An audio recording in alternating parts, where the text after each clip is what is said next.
Na sequência do livro, os guardas mantiveram K detido no primeiro momento e também quiseram tomar os trajes íntimos de K, ou seja, eles cometeram um crime de corrupção passiva, que é previsto no artigo 317 do Código Penal.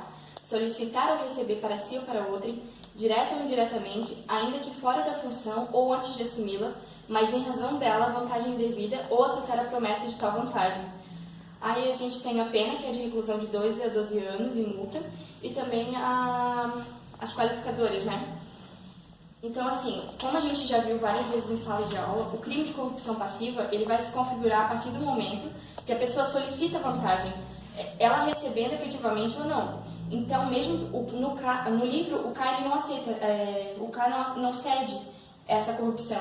Então, mesmo que ele não tenha cedido, o crime de corrupção passiva já estou configurado, porque ele é um crime formal, não material, ele não exige um resultado naturalístico, basta que tu tente ofertar aquilo dali, então o crime já resta configurado. Apesar do K estar detido, ele não foi impedido de voltar às atividades cotidianas dele, nem mesmo de exercer o ofício dele. Como eu já falei, o K era um procurador bancário. Assim, o K ele voltou à rotina dele quando foi surpreendido por uma ligação. E nessa ligação eu entendo ela como uma forma de intimação, porque ele foi intimado para comparecer ao juízo no domingo daquela semana. Contudo, nessa ligação que foi feita para ele, não tem nenhum tipo de solenidade, só mandam ele ir até o juízo de instrução para fazer a defesa dele, mas não dizem o horário, o local, não informam nada.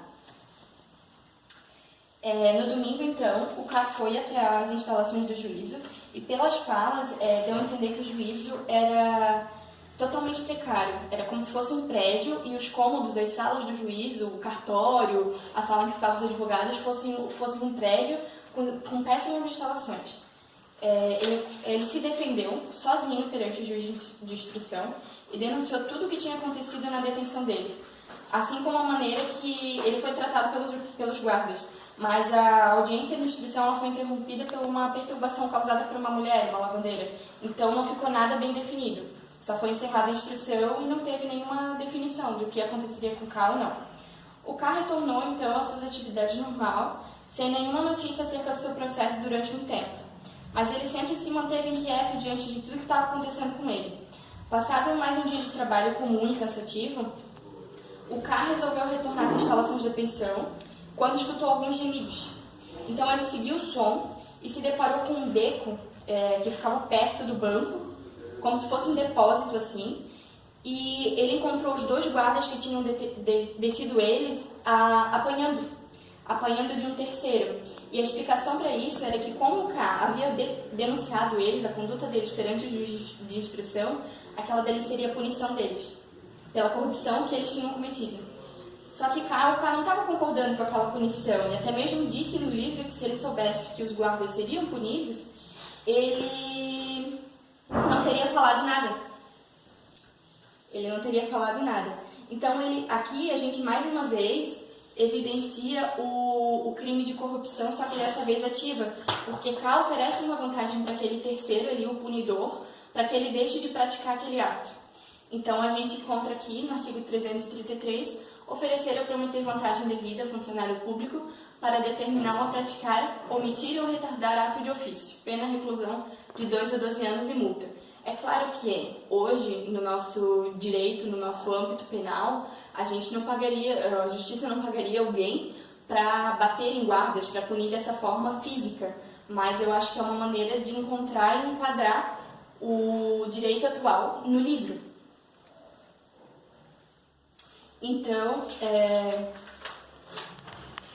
com relação à punição corporal dos guardas, ela podia ser definida, com a punição corporal dos guardas, ela poderia ser definida como uma lesão corporal, mas eu não tive como enquadrar ela, a lesão que eles sofreram, não tive como enquadrar ela, porque ele não fica definido se eles são muito ou pouco machucados.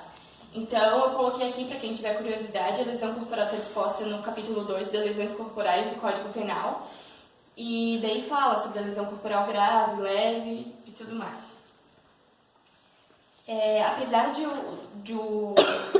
da oferta do K, o guarda não cedeu a vantagem. Passado isso, K retornou aos seus ofícios como de costume, quando foi surpreendido pela visita inesperada do seu tio. Contudo, o agente, apesar de K ter ofertado para ele uma vantagem, ele não aceitou e acabou por castigar os guardas como ele já iria fazer. Passado isso, o K retorna aos ofícios dele, como de costume, quando foi surpreendido por uma visita do tio, que o tio morava no campo. O tio estava indignado, ele foi para a cidade com o intuito de saber se era verdade as acusações que estavam cercando ele, ou seja, que o sobrinho dele estava se respondendo no processo criminal. O Joseph, ele explicou para o seu tio toda a situação, mas ele, em nenhum momento do livro ele esclarece sobre o que ele está sendo acusado. Ele dá a entender que nem ele sabe, e a verdade é essa, ele está sendo acusado sobre algo, algum fato criminal, mas ele não sabe sobre o que ele está se defendendo.